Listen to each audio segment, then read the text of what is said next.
Bienvenue à ce webinaire donc sur la prise de décision et le leadership, le regard d'un pilote de ligne. Comme je le disais, nous avons pour le moment coupé les micros, mais vous pouvez poser toutes vos questions dans la conversation de la réunion. Vous pouvez aussi les garder et on les traitera à la fin, puisqu'on a gardé 40 minutes d'intervention et 20 minutes de questions-réponses. Donc, si vous avez aussi des problématiques particulières, une décision ou une problématique de décision qui revient régulièrement et que vous souhaiteriez nous soumettre, puisque l'objectif de ce webinaire, c'est de vous partager des outils, eh bien, Stéphane pourra eh bien, utiliser ces outils pour essayer d'y répondre. Donc, gardez-les sous la main et partagez-les nous après ces 40 minutes d'intervention, si cela vous convient. Et voilà, ben, je pense qu'on peut commencer. Donc, je te laisse passer sur le slide suivant, Stéphane. Je me présente, donc je suis Eve Gutiérrez, je suis la fondatrice de l'agence et organisme de formation Les Apérettes. Et voilà, avec Stéphane, on se connaît depuis plusieurs années maintenant. On est déjà intervenu sur la thématique donc, de la prise de décision et du leadership à plusieurs reprises donc, dans des entreprises. Et voilà, et on fait donc des conférences, des formations. Et vous allez voir, je vais laisser Stéphane se présenter.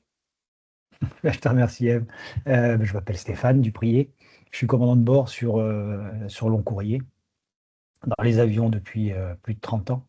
Et, euh, et je me suis intéressé il y a quelques années déjà à tout ce qui va avoir attrait au fonctionnement du cerveau et à la manière dont ça va impacter la sécurité des vols et la performance opérationnelle de nos vols et de nos missions, ce qu'on appelle le CRM chez nous. Voilà, donc je suis ravi de passer ce petit moment avec vous, grâce à Eve, Et merci, nos voilà, à apérettes. Stéphane. Et merci à Stéphane parce que donc Stéphane est en activité et donc il a de nombreux vols et il a pris le temps de préparer ce webinaire, et bien malgré tous ses déplacements et qui sont assez chargés. Donc très très rapidement les apérettes qui nous sommes. Agence de communication, on fait surtout des films corporate et puis donc organisme de formation certifié Calliope. Nous proposons des conférences et des formations et on a aussi une casquette diversité et inclusion et on travaille avec plein de grands groupes. On passe au slide suivant. Je vais vraiment passer très vite parce que le but, c'est pas du tout de faire de la promotion. On veut vraiment vous transmettre des outils aujourd'hui. Donc, dans nos formations, ce qu'on propose, évidemment, c'est prise de décision et leadership avec Stéphane, que vous allez connaître maintenant, prise de parole et média training, et beaucoup donc sur la diversité et l'inclusion, le handicap, l'approche aidance, le sexisme, et voilà, et ainsi que des films corporate, donc comme interne, marque employeur, etc. Hop, c'est fini. On va passer maintenant on va rentrer directement dans le vif du sujet parce que Stéphane va nous emmener directement en immersion dans un cockpit. Je te laisse la main. Eh bien, bien voilà. Je vous prends avec moi un tout petit peu. Je vous laisse imaginer. On est actuellement au milieu de l'Atlantique, à peu près le 30 ouest. Il est 3 heures du matin. Et on est de nuit, on est en train de rentrer d'un vol côte est des États-Unis, tout va bien. Et puis, d'un seul coup, voilà ce qui se passe. Une alarme. Alors, cette alarme, elle veut dire deux choses. La première, c'est que ce n'était pas le jour pour aller voler. On a mieux fait de rester à la maison. La deuxième, c'est qu'il y a à peu près 60 secondes, une fois qu'on aura traité le problème, pour prendre une décision qui va avoir un impact humain et financier important. Il va falloir rapidement décider, est-ce qu'on continue le vol, est-ce qu'on fait demi-tour, est-ce qu'on déroute, est-ce qu'on va à Keflavik, est-ce qu'on va aux Açores. Et donc il va falloir, dans cette situation qui est un petit peu évidemment stressante, hein, puisqu'elle vient contrecarrer tout ce qu'on avait prévu, prendre une décision qui soit performante et, et- et qui soit pensée. Alors, je déflore le sujet. Si on se retrouve dans cette situation, c'est qu'il y a un problème. C'est-à-dire que le cerveau humain n'est pas fait pour répondre à ces problématiques sous stress en 60 secondes. Et tout l'objet du temps qu'on va passer ensemble, c'est de vous montrer que il faut qu'on prépare à l'avance ce genre de problématiques pour ne pas être surpris parce qu'on sera incapable d'avoir une réponse cohérente et performante à ce genre de stress. Le cerveau n'est pas fait pour ça. Et ça, Quand c'est on est quelque sous chose qu'on stress, voit, pardon, pardon, je te coupe, mais c'est ce qu'on voit aussi en entreprise, parce que ton message, c'est que l'urgence, c'est pas le bon moment pour décider. Et en entreprise, ça arrive souvent donc de reporter des décisions, d'attendre du coup que la situation devienne urgente, et puis ensuite de trancher et de trancher mal. Donc ça n'a pas du tout les mêmes impacts, mais c'est un peu partout pareil. non, Éviter de décider dans l'aérien, c'est l'urgence. un miroir grossissant de ce qui se passe dans n'importe quel bureau. Un cockpit, c'est un bureau, un commandant de bord, c'est un manager. Euh, la différence, c'est qu'il y a un effet un peu loupe grossissante, à savoir que les chiffres peuvent des fois être un petit peu plus importants et les conséquences, quand ça se passe mal, sont un petit peu plus visibles. C'est ce qui s'est passé à Tenerife en 77. Alors pourquoi je vous parle de ça? C'est parce que c'est un événement fondateur hein, dans l'aérien et dans la gestion dans les études de savoir comment fonctionne le cerveau humain. À 77, pourquoi ça marque les esprits? Il y a deux avions, une mauvaise décision, une personne qui n'écoute pas, ça fait 583 morts. Pourquoi c'est important? Pourquoi c'est intéressant? C'est que ce jour-là, il n'y a pas de problème technique. Il y a une situation qui est un petit peu compliquée, qui est un petit peu stressante. Ce sont des avions qui ont l'aérodrome principal des Canaries est fermé, tout le trafic est reporté sur l'aéroport secondaire. Il y a du brouillard et donc ça dure des heures. Les gens ont chaud, les équipages sont sous pression et au final, eh bien, on a un avion qui décolle sans autorisation, sans être certain que la piste soit vide, avec un autre appareil qui est sur la piste.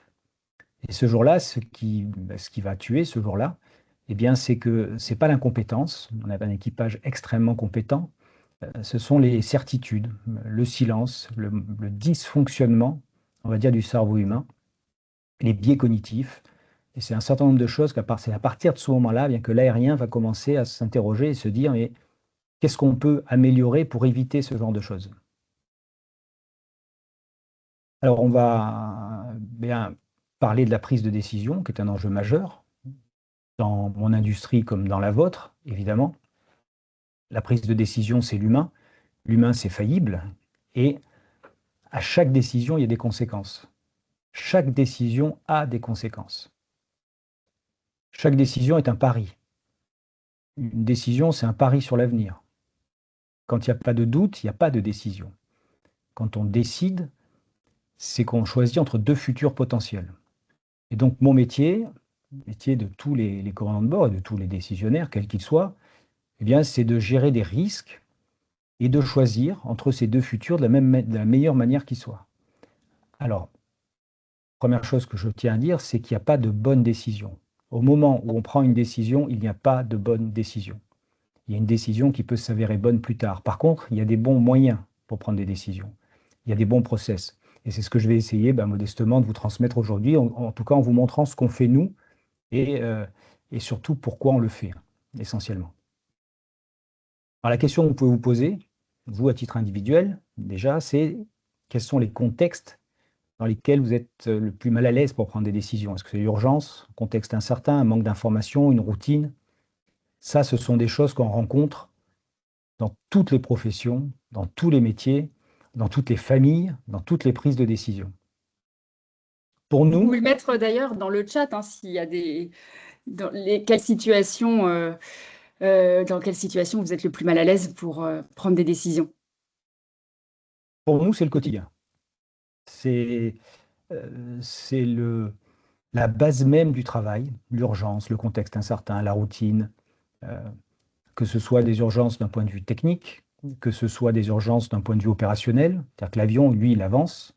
C'est pour ça que le CRM a été extrêmement développé dans l'aérien, les centrales nucléaires, les sous-marins.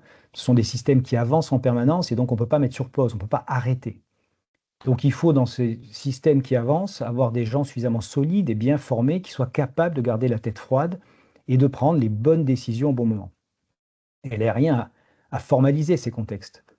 L'incertitude, par exemple, ce n'est pas une excuse pour ne pas décider. L'incertitude, c'est l'essence même de toute décision, ce que j'ai dit tout à l'heure. À partir du moment où il y a une décision, eh bien, il y a une incertitude sur ce que ça va donner plus tard. Il faut donc, dans ce contexte stressant, avec des enjeux qui sont relativement importants, être capable d'avoir des process et des processus qui musclent le cerveau et qui le mettent à l'aise dans la prise de décision. Pourquoi le contexte est compliqué? Parce qu'il y a d'une part la sécurité des vols. Ça, c'est l'impératif absolu. Pour un commandant de bord, sécurité du vol, c'est l'impératif absolu. Autour de ça, mon métier, ça consiste à prendre des dizaines de décisions par vol qui vont avoir un impact économique. Et ces décisions, il faut les prendre sans mettre en danger justement cette sécurité des vols. Donc il faut garder à l'esprit, garder cette capacité à avancer, cette capacité à trancher, sans compromettre le pilier central.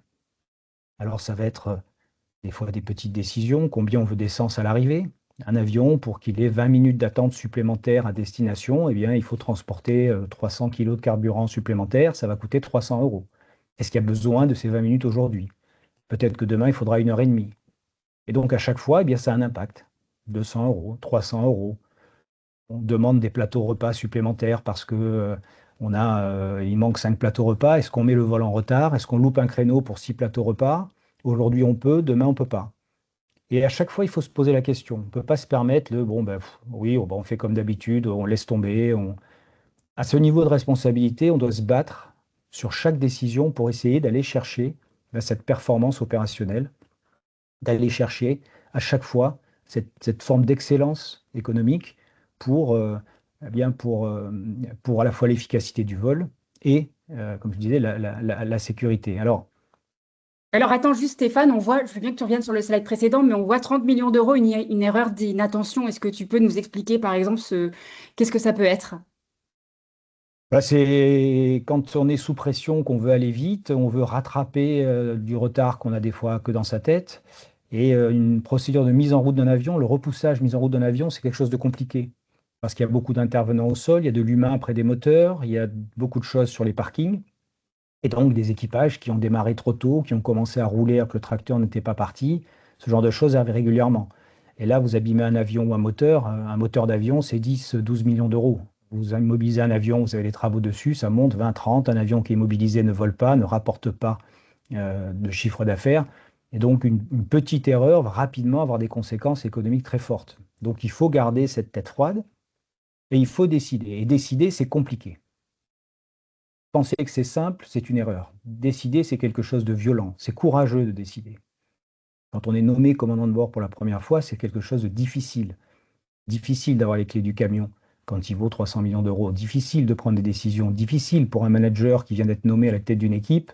Il peut avoir les compétences techniques pour le poste.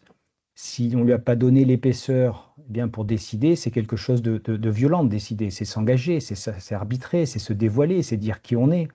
Euh, il faut de la confiance pour décider. Et la confiance, c'est pas la certitude. La confiance et la certitude, c'est deux choses différentes. Un bon leader, un bon commandant de bord, sait qu'il peut se tromper. Il sait qu'il peut faire des erreurs.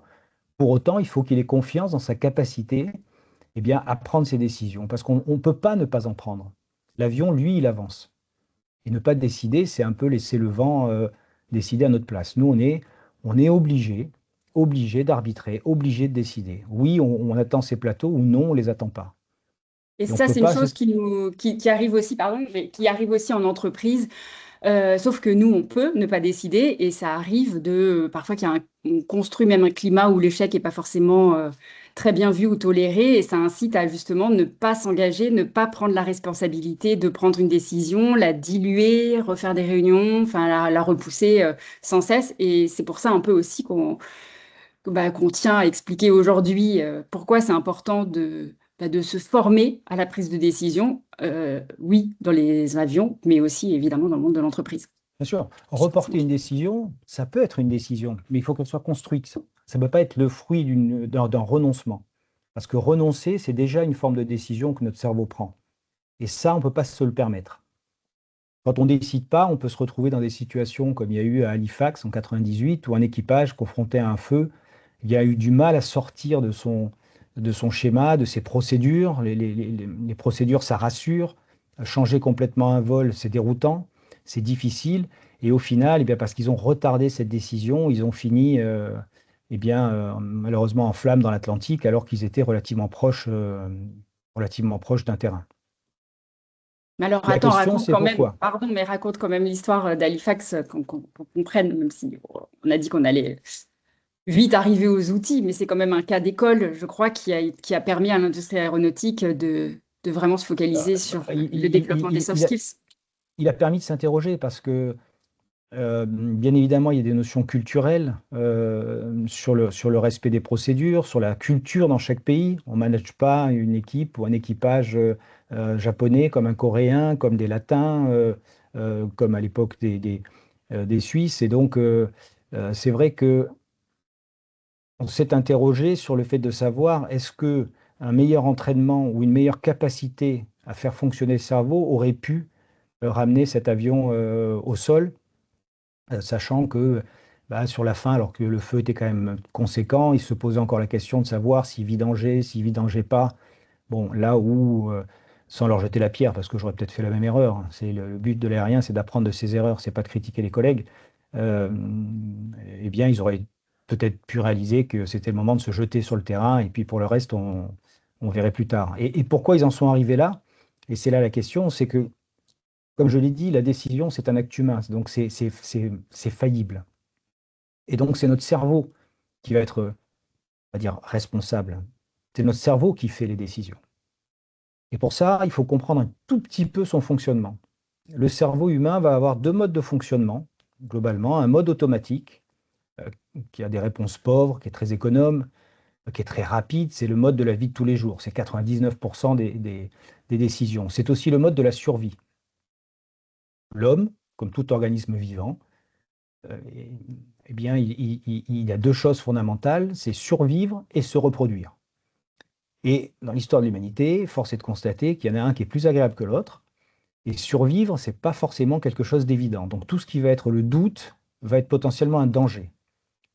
Donc le mode automatique, eh bien, il va venir combler tous les doutes. Il va être simple, il va être rapide. C'est le mode de la conduite. Vous conduisez une voiture, vous ne réfléchissez pas. Chez nous, ça va être de s'entraîner à des procédures pour les ancrer, pour ne pas réfléchir. Il va proposer des réponses pauvres, des réponses immédiates, des réponses qui nous satisfont.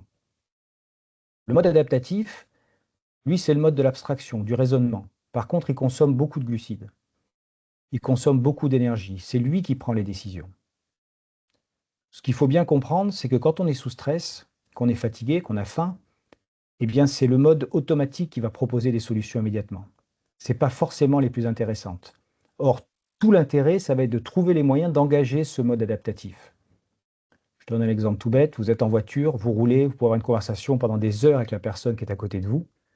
Par contre, vous vous approchez de chez les amis chez qui vous allez, les rues sont étroites, vous ne trouvez pas de place, vous ne savez pas où ils sont. Il y a un moment, vous dites, attends, arrête de me parler, là, il faut que je me concentre. C'est-à-dire, vous avez conscience que le mode automatique ne suffit plus. Et pourtant, il est brillant, il sait faire des choses brillantes. Mais je te coupe aussi, mais comment tu fais? Enfin, quel conseil tu peux nous donner justement quand on est en mode automatique pour passer au mode plus réfléchi du cerveau? Alors, c'est ce qu'on verra tout à l'heure, mais par exemple, un exemple idiot, hein, moi je donne ça à mon fils avant les examens, quand il stresse, je lui dis de se rappeler les 4 repas qu'il a fait la veille et d'énumérer dans sa tête, lundi, j'ai mangé en entrée, voilà. En faisant ça, qu'est-ce qui va se passer? Eh bien, il va aller chercher dans son mode adaptatif, il va forcer la réflexion de son mode adaptatif et il va éviter son mode automatique de se lancer direct et de lui proposer une solution immédiate, des fois de partir sur la première question et de ne pas se rendre compte qu'en fait, c'est la plus simple, enfin bon, que sais-je. Mais ces 30 secondes vont lui faire gagner du temps plus tard. Parce que ce mode adaptatif, ce mode automatique, pardon, là vous pouvez le voir, là c'est lui qui est en train de décider pour vous. Il est en train de lire un texte pour vous. Et quand vous regardez bien, capable n'est pas capable. C-P-A-A-B-E-S-L. Pourquoi il fait ça? Parce que comme eh bien, il se rend compte qu'il y a une suite de lettres sans cohérence, il y a un doute, il y a un danger, il propose une solution immédiatement. Or, cette solution, ce n'est pas la vérité. Il vient boucher les trous. L'autre problématique qu'on va avoir quand on parle de décisionnel, c'est de se connaître aussi soi-même. Pourquoi? Parce qu'on a tous une tendance naturelle.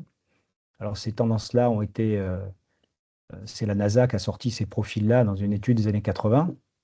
Et on s'est rendu compte que ça correspondait peu ou prou un petit peu à ce qu'on était tous à différents moments de la journée. On a tous une petite tendance à ça.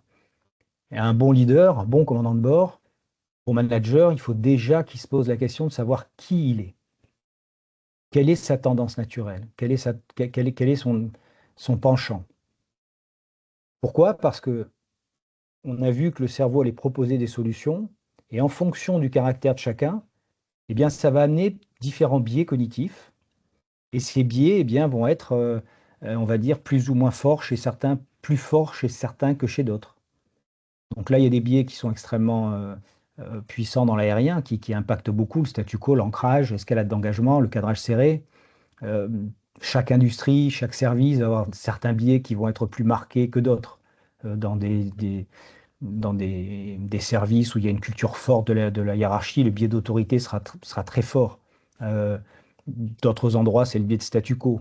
On l'a toujours fait comme ça, on ne va pas changer maintenant. Hier, ça marchait, ça marchera encore aujourd'hui. Donc ces biais, que vous avez certainement tous déjà entendu parler, bien c'est en fait, ce sont les solutions proposées par le mode automatique pour répondre à des problématiques sans se casser la tête et sans consommer trop d'énergie. Les outils, tout ce qu'on va essayer de faire, le but de tout ça, ça va être de mettre en place des défenses pour contrer ces biais. Une fois qu'on sait qu'ils existent, on a déjà commencé à y répondre. On ne peut pas les éviter. Les biais cognitifs, on ne peut pas les éviter. C'est le principe du texte. J'ai beau vous dire de le lire, ben, votre cerveau va vous faire lire ce texte tel qu'il était. Par contre, on peut à chaque biais avoir un process qui vient le contrer. Le biais de statu quo, eh bien, on fait un Fordec, on verra tout à l'heure. L'escalade d'engagement qui consiste à continuer un plan prévu et ne pas en sortir, eh bien, on se fixe un point de sortie. Le biais d'autorité, on travaille sur la COS. Le biais d'engagement, hein, c'est vous attendez un bus, il doit passer à 10, il est 22, il n'est toujours pas là, seulement vous avez déjà perdu 12 minutes, vous en attendez deux de plus. Et puis finalement, à 30, il n'est toujours pas là et vous dites que vous étiez qu'à un quart d'heure à pied de la destination. Bon, et parce que votre cerveau, il attend ce bus et c'est difficile pour lui de remettre en cause ça. Le biais d'engagement, c'est le commandant de bord de la KLM. Il fallait qu'il décolle. Il en avait marre. Et à un moment donné, quand tous les signaux sont rouges, ben lui, il ne veut qu'une chose, c'est poursuivre son objectif euh, et c'est décoller. Donc en fait, on va réactiver notre système adaptatif et on va dire, tous ces outils vont avoir pour but justement de prendre des décisions qui soient posées et qui ne soient pas le résultat d'une impulsion fabriquée par le système automatique. Et l'aérien l'a compris il y a une cinquantaine d'années en se disant, voilà, on peut travailler sur la technique, les procédures. Si on ne travaille pas sur les soft skills, sur le CRM, on aura un problème. Et donc, pour être un commandant de bord complet, pour être un pilote complet, pour être un leader complet, il faut à la fois maîtriser sa technique, ses tableaux, enfin, quelle que soit la profession, la culture d'entreprise, ses procédures, mais aussi ses qualités humaines. Et on conçoit mal aujourd'hui dans notre industrie, puisqu'on est formé en permanence, on conçoit mal qu'on puisse passer du temps à former quelqu'un au simulateur sur les automatismes ou sur la gestion des procédures sans le former sur le décisionnel, sur le leadership, sur la communication. Alors les outils qu'on utilise, Juste, ah, voilà, quelqu'un a répondu parce que quelqu'un a posé la question que signifie CRM, Crew c'est le Resource crew, Management. c'est le cockpit resource management. C'est au début, c'était le cockpit. Ensuite, on l'a élargi à Crew Resource Management, c'est-à-dire qu'on a inclus tout l'équipage. Et on a compris ensuite qu'il y avait le Company Resource Management, c'est-à-dire que on a même compris que la culture d'une entreprise allait avoir une influence sur la sécurité des vols, sur le choix des personnes. Donc ça a été un petit peu élargi parce que, et c'est ce que j'allais dire maintenant, la COS, rien n'est isolé. Pardon, aucun service n'est isolé. Un vol n'est pas isolé. La conscience de la situation, c'est quelque chose de fondamental. On ne peut pas décider si on n'a pas une bonne conscience de la situation. Il faut savoir où on est, où on va, quel est le film autour de nous. Nous, on le travaille avec des briefings, énormément de briefings. Briefing avant mise en route, briefing avant décollage, briefing avant croisière, briefing avant traversée atlantique, briefing avant arrivée. Pourquoi on fait ça? Parce que en se briefant, on s'assure qu'on partage tous la même image mentale du film qui est en train de se passer. On est tous en train d'être dans le même avion et on vit la même chose. Et ça, c'est fondamental. C'est fondamental d'avoir conscience de son environnement. On a tous connu des gens qui travaillent au micron avec une précision chirurgicale, mais à 2,50 m du trait. parce que leur cosse n'est pas bonne. Parce qu'ils ont absolument, ils sont pas du tout dans le film, ils sont pas du tout dans ce qui se passe ici et maintenant. La cosse, c'est aussi pour un commandant de bord, eh bien, on fait un vol Afrique, on entend qu'il y a des élections dans tel pays, on va dans tel pays, ben, ce jour-là, on va peut-être prendre plus d'essence. Parce que peut-être qu'on remettra les gaz, peut-être qu'on ira ailleurs. Il y a des tempêtes de neige qui arrivent sur la côte est des États-Unis, elles arrivent en fin d'après-midi, on est censé arriver un peu avant. C'est pas forcément le jour où on va attendre les plateaux repas en retard. Parce qu'on sait que si on a peut-être 20 minutes de retard ce jour-là, ça aura des grosses conséquences. Le lendemain, ça n'en aura pas. Ce mot Oui. COS, on se le répète en permanence. Et donc oui, c'est ça, la COS, c'est-à-dire que tu vas chercher des informations, tu vas lire les journaux, tu vas demander, tu vas beaucoup parler peut-être avec le personnel au sol, avec le personnel, avec les stewards et les hôtesses, avec le chef de cabine, aller chercher des informations le plus possible autour de toi pour avoir tous les éléments pour prendre la meilleure décision possible. C'est un peu Tout ça. à fait. C'est Et sentir. qu'est-ce que tu recommandes aux personnes au sein des entreprises, hein, les managers, les directeurs et les collaborateurs d'ailleurs, même pour prendre une décision, comment on peut, j'imagine que c'est encore une façon de muscler son cerveau, mais comment on peut faire pour Ben, la essayer de COS, muscler ça?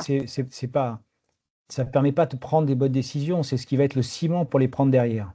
C'est Jean-Claude Van Damme qui disait, c'est le aware. C'est toujours être à l'écoute, sentir les gens. Sentir si les gens, quand les gens sont fatigués, on ne demande pas la même chose que quand ils sont en pleine forme. On ne demande pas la même chose une quatrième étape d'un 4 jours, 4 étapes, que sur la première étape, premier jour, une étape. C'est, après, chaque industrie a ses spécificités. C'est de s'informer, c'est de savoir ce qui se passe, c'est d'être bien à l'aise dans son environnement et de bien comprendre ce qui se passe. Pour éviter quoi? Ben, pour éviter ce qui s'est passé un jour à Portland. Ça a été aussi un événement qui a un petit peu marqué. C'est un avion qui a une cinquantaine de minutes d'attente qui arrive sur Portland et quand ils sortent le train d'atterrissage, ils ont une ampoule de témoin de train d'atterrissage qui ne s'allume pas. Et le commandant de bord va rester bloqué, va essayer de comprendre pourquoi cette ampoule ne s'allume pas. Et petit à petit, il va dévier de son équipage qui, lui, va commencer à s'inquiéter du carburant qui baisse, évidemment. Et il n'a jamais réussi à se remettre, à comprendre que sa vraie problématique, c'était à un moment donné le carburant, parce que son train était sorti, c'était juste une ampoule grillée. Le témoin de secours lui disait que le train était sorti. Mais il n'a plus eu conscience qu'il était dans un avion et qu'il ne pouvait pas se permettre de rester 50 minutes, 1 heure à réfléchir sur un problème.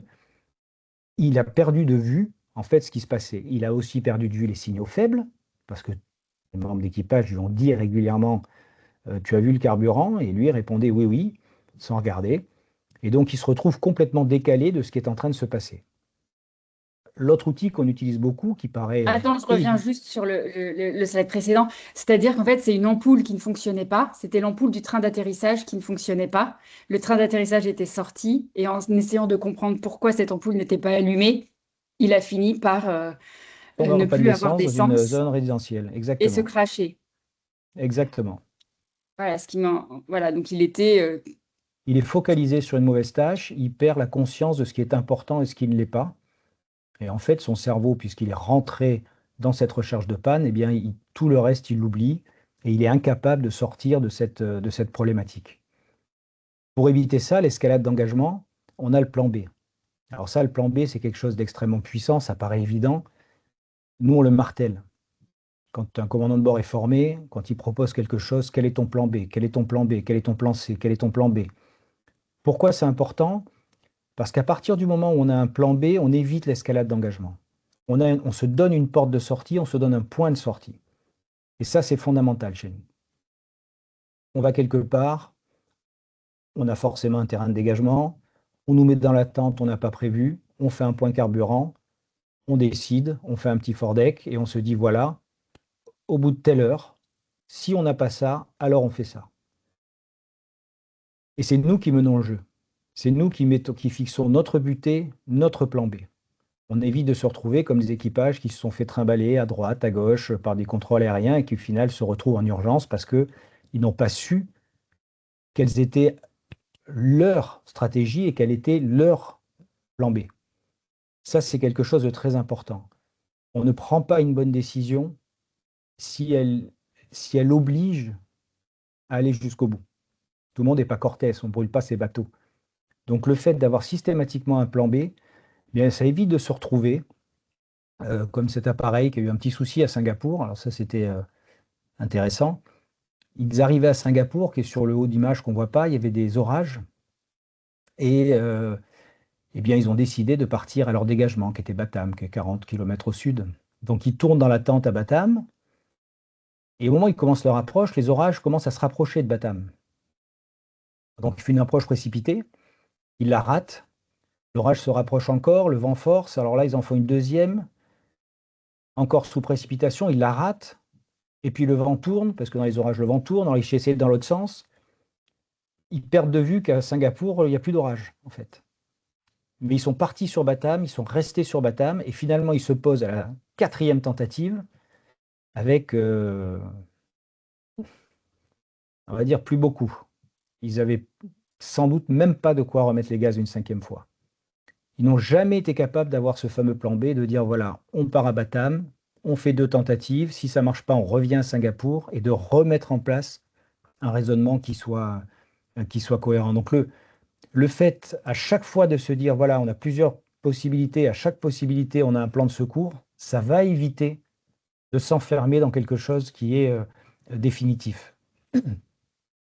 Une autre chose qu'on utilise, c'est le TEM. Alors dans l'industrie, vous, c'est la gestion des risques souvent. Le TEM, c'est quoi? Pardon. Le TEM, ça va être le fait d'aborder toutes les phases dynamiques, de tout aborder, une journée qui commence sous l'angle des menaces.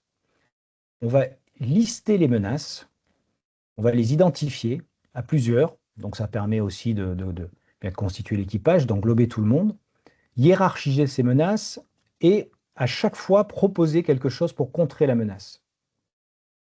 Ça a quel avantage? Ça a l'avantage eh bien, de réfléchir à l'avance. On parlait tout à l'heure sur l'Atlantique, avant de la traverser, on identifie les menaces. En cas de pas de moteur, entre tel point et tel point, on ira à tel endroit. En cas de dépressurisation, on ira à tel endroit.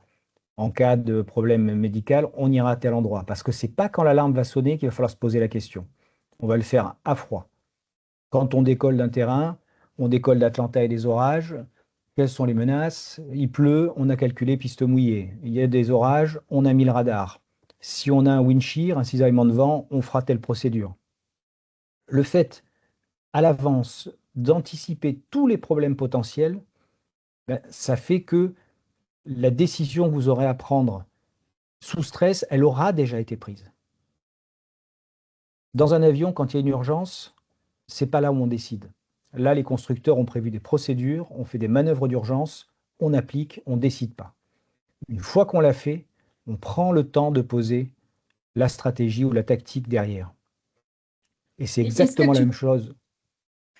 pardon, est-ce que tu peux nous faire, nous prendre un exemple concret pour nous illustrer le thème?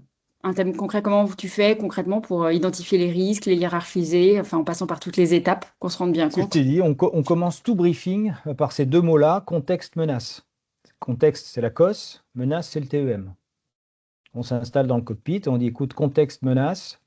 Écoute, on décolle d'aujourd'hui de Roissy, il fait beau, l'avion est en bon état. Est-ce que tu vois des menaces? Non. Des fois, ça s'arrête là. Est-ce que tu vois des menaces aujourd'hui? Oui, on est très lourd. Donc, en cas de retour, eh bien, on va chauffer les freins, on va utiliser toute la piste pour freiner. Il y a un orage qui arrive sur Roissy, on ne pourra pas y revenir.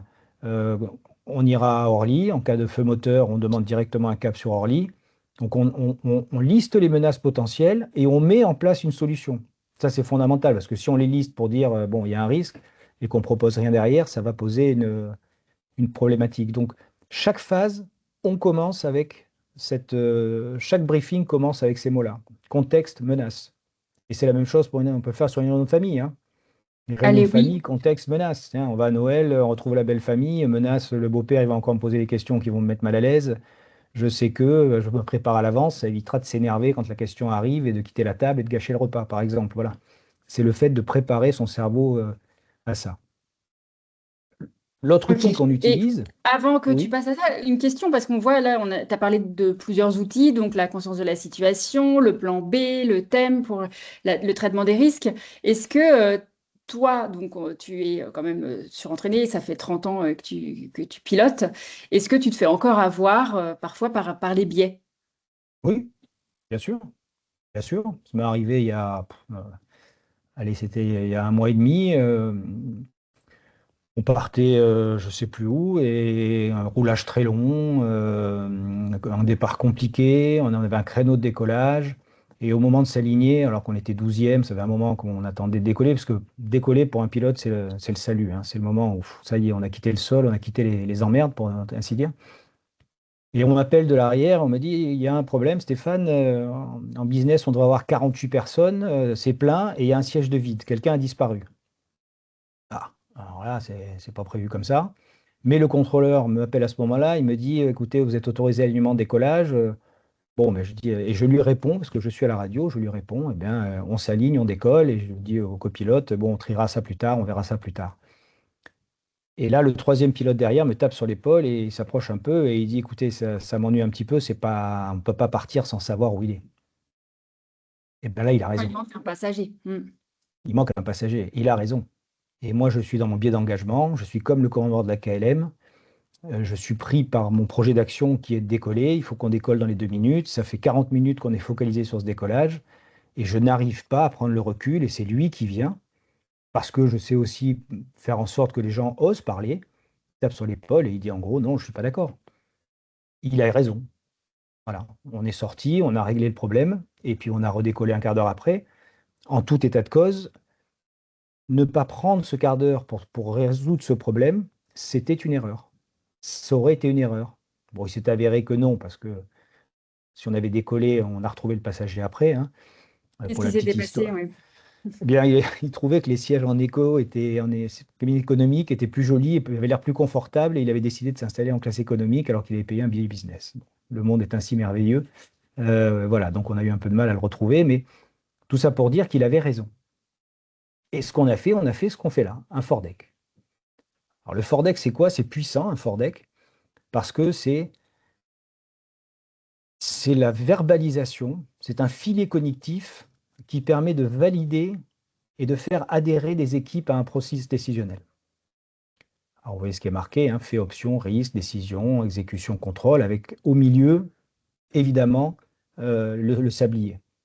Pourquoi? Pour deux raisons. La première, c'est ce que je disais tout à l'heure. S'il y a une urgence, on n'a pas le temps de faire un Fordec.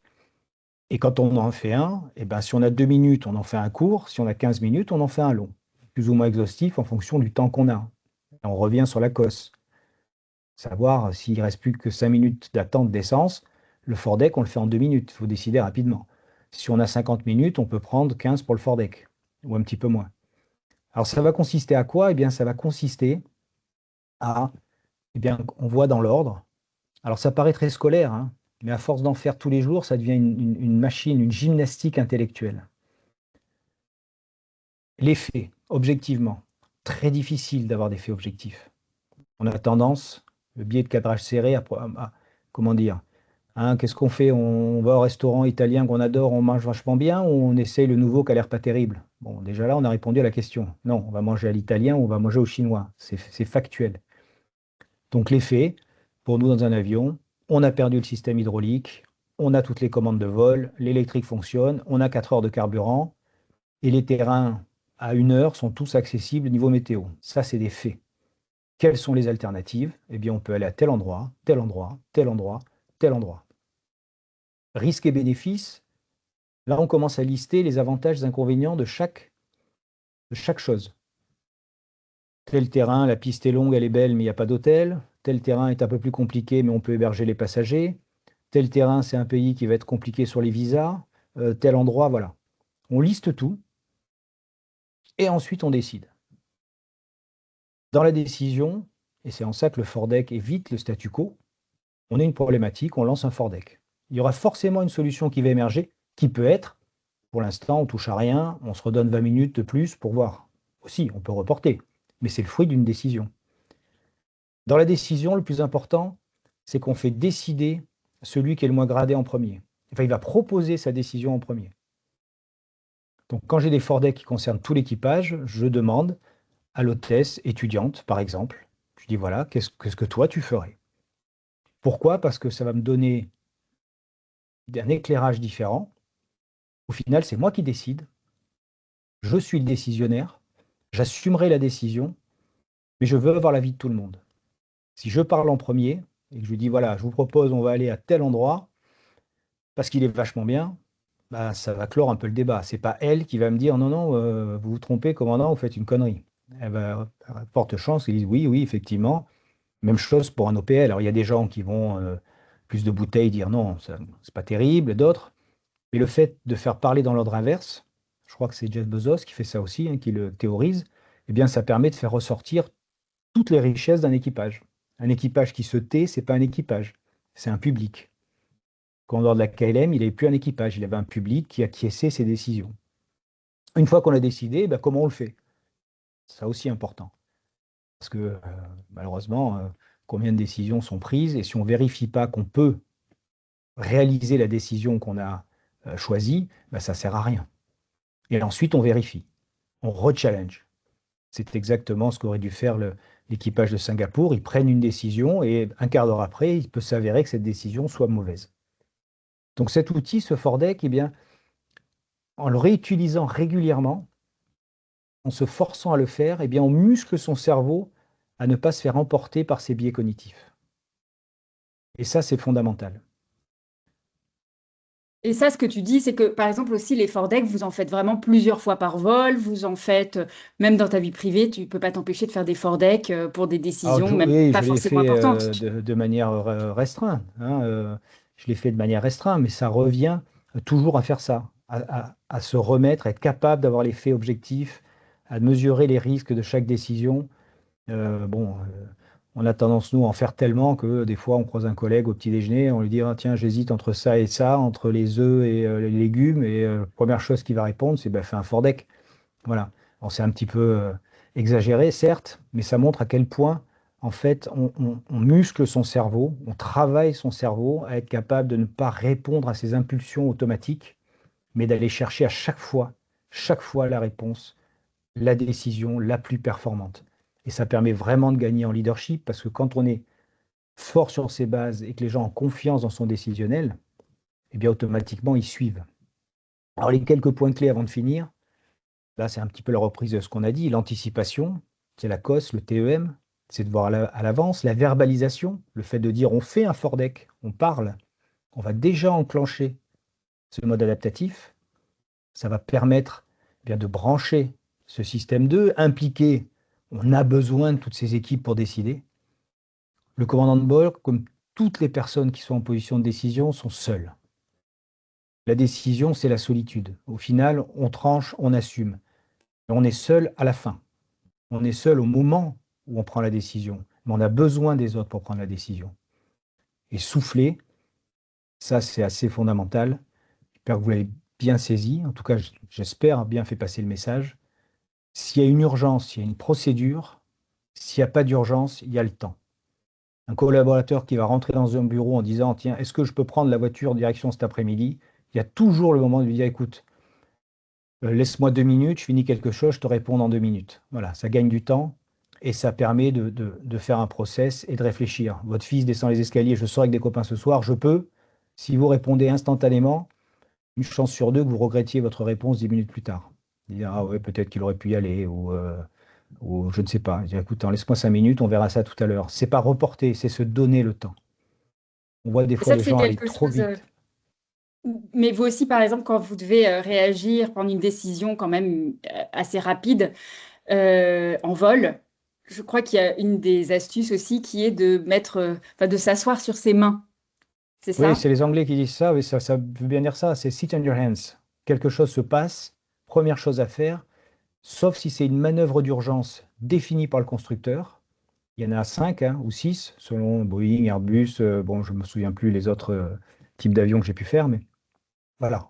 Vous avez une alarme Airbus, une alarme, ce qu'on va dire pull-up, hein, il y a une montagne de vent, pull-up, on ne réfléchit pas, le manche embuté, pleine poussée, il n'y a pas de réflexion. Par contre, notre type d'alarme, notre système, on prend en compte l'alarme, on s'assoit sur ses mains, on prend un top. Les pilotes prennent des tops tout le temps. Ils ne savent pas quoi faire, ils déclenchent le chronomètre. Et on se laisse 20-30 secondes. On souffle, on fait redescendre la pression. Et calmement, on peut ensuite traiter et lancer des fordecs ou des procédures. Si on se jette dedans, c'est le mode automatique qui prend le relais. C'est pas moi qui décide, c'est lui qui décide. Et lui, il va décider ce qu'il arrange. Voilà. Donc, Ça se muscle la décision, ça s'apprend, et c'est comme ça qu'on est à l'aise et qu'on peut être à l'aise après dans sa vie de tous les jours, dans son poste, d'aller faire n'importe quel vol. Il fait mauvais, une tempête, et arriver à l'aéroport serein en se disant de toute façon, je sais qu'on va s'en sortir, comme on s'en sort à chaque fois, parce qu'on est en capacité de. Alors je donne une dernière astuce, parce que celle-là c'est ma préférée. Quand on n'a pas trop le temps et qu'on ne sait pas, on vérifie ces 4 règles, les 4 R, réalisable, réglementaire, raisonnable, rentable. Et si une décision coche les 4 cases, ce ne sera pas la décision du siècle, mais ce ne sera pas la connerie de l'année non plus. Voilà. Et on se donne au moins la peine de vérifier ces petites choses. Euh, voilà. Et ça marche aussi dans la vie de tous les jours, hein. On a prévu d'aller en week-end. Est-ce que réalisable? Oui, la voiture, on a de l'essence. Réglementaire, c'est le week-end, je peux y aller. Raisonnable, chacun voit la raison où il veut. Rentable, ça va dépendre où on va. Mais si les 4 cases sont remplies, ma foi, voilà. Donc c'était un petit peu l'idée. C'est un petit peu court le temps, hein, euh, qu'on pouvait passer ensemble. Donc si vous aviez un mot à retenir, ça je crois que Vous c'est pouvez le Eve. mettre dans le chat. Oui, si vous aviez un mot à retenir sur ce webinaire, ce serait lequel? N'hésitez pas à le partager dans le chat. On va reprendre vos questions aussi tout à l'heure, dans quelques minutes. Et en conclusion, la chose sur laquelle je voudrais insister, qui pour moi est fondamentale, il n'y a pas de bonne décision au moment où on la prend. Dire j'ai pris une bonne décision, c'est une hérésie. J'ai pris une décision qui s'est avérée être la bonne à la fin. Par contre, on peut prendre des décisions de la bonne manière, ce qui fait qu'on est en accord avec la décision qu'on a prise, ce qui fait qu'on peut la justifier à ses chefs. Moi, quand je prends une décision, je peux dire à chaque fois, voilà, j'ai fait ça parce que à ce moment-là, j'avais telle information. Et on peut me dire, ouais, effectivement, c'est pas de bol. Mais ce que tu avais, j'aurais fait la même chose, c'est pas de bol. Mais c'est pas, ah bah, oui, je le sentais bien. Voilà. Il n'y a pas de bonne décision au moment où on la prend. C'est décider, c'est être courageux, c'est accepter le risque, c'est accepter l'erreur potentielle. Dans mon métier comme dans le vôtre, dans tous les métiers, c'est la même chose.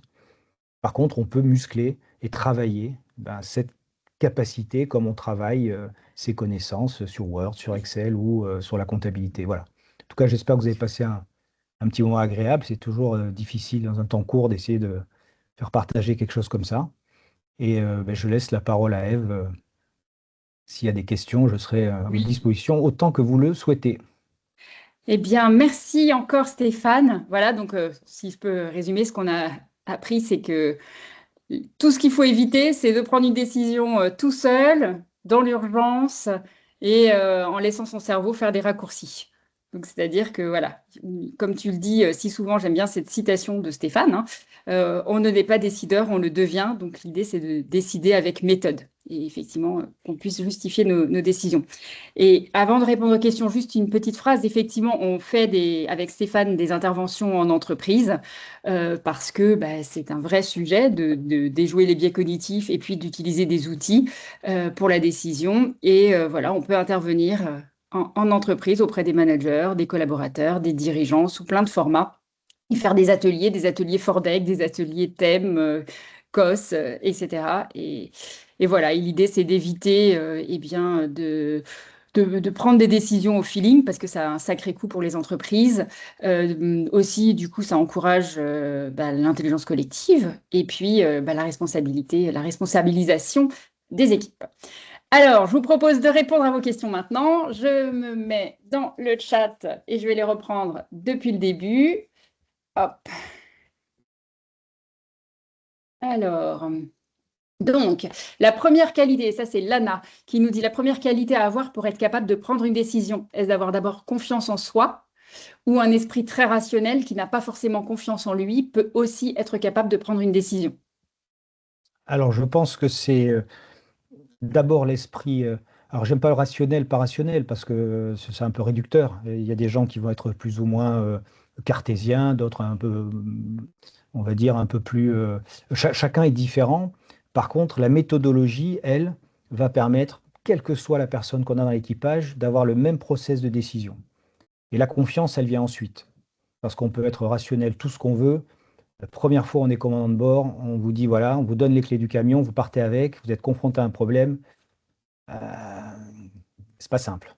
Par contre, quand on a pris les bonnes décisions une fois, deux fois, 10 fois, 20 fois, ou qu'elles se sont avérées bonnes, ben on prend en confiance et c'est là où après on est à l'aise dans son poste, on est beaucoup plus serein, on a beaucoup plus de recul sur les choses.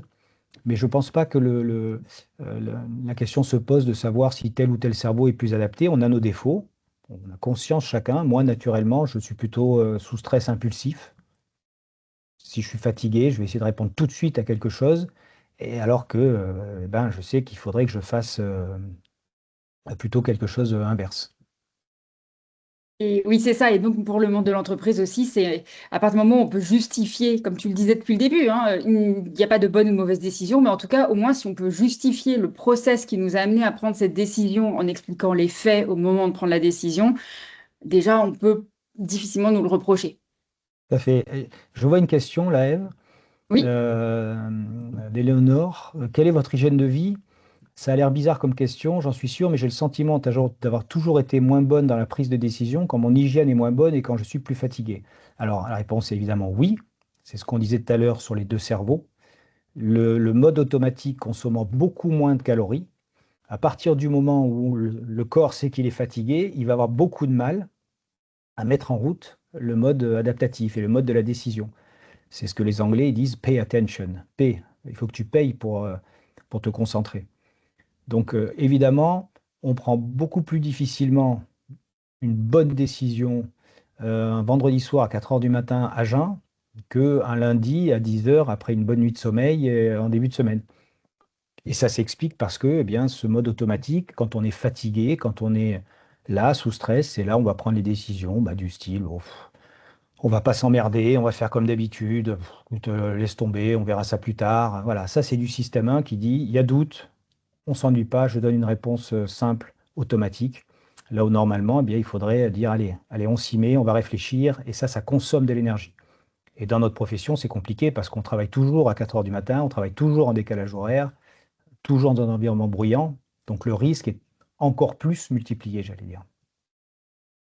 Je vois une autre question. Est-ce qu'il faut suivre un seul modèle et s'y tenir pour prendre une décision ou choisir le modèle en fonction de la décision à prendre et du contexte temporel pour la prendre, rapidement ou pas? C'est-à-dire un seul modèle. J'imagine que c'est, on parle des outils. Est-ce qu'on doit utiliser un seul outil ou plusieurs? Non, en fait, ils sont tous complémentaires.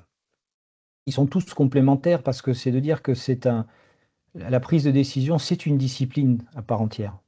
J'exagère un petit peu, mais c'est quelque chose, quand on travaille la communication, par exemple, on va travailler la communication non verbale, la gestuelle, ce genre de choses. Dans le décisionnel, il faut comprendre tous les pans.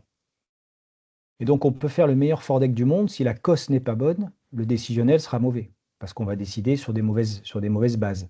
Si on fait un bon Fordec, mais qu'on n'a pas de plan B, eh bien, on risque derrière de s'engager. C'est le fait en permanence d'essayer de travailler avec tous ces outils, et on le fait à chaque vol.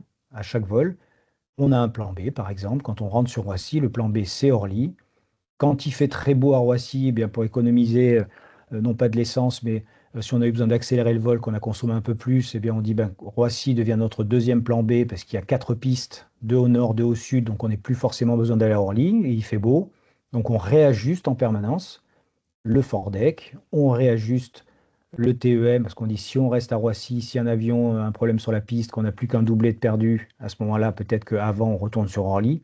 Et c'est la gymnastique de faire un peu tout ça et d'être en permanence en train d'anticiper, de classer, de gérer les menaces qui font qu'on est finalement à l'aise et confiant dans ce qu'on fait. Ok, merci Stéphane. Et encore une question, pensez-vous que l'intelligence artificielle pourrait faciliter la prise de décision? Et quels risques vous voyez en confiant certaines décisions à l'intelligence artificielle? Alors, moi, je ne suis pas un spécialiste de l'intelligence artificielle. Mon meilleur ami l'est beaucoup plus que moi, un grand monsieur académicien. Euh, la réponse, de mon point de vue, naturellement, oui, ça aidera évidemment.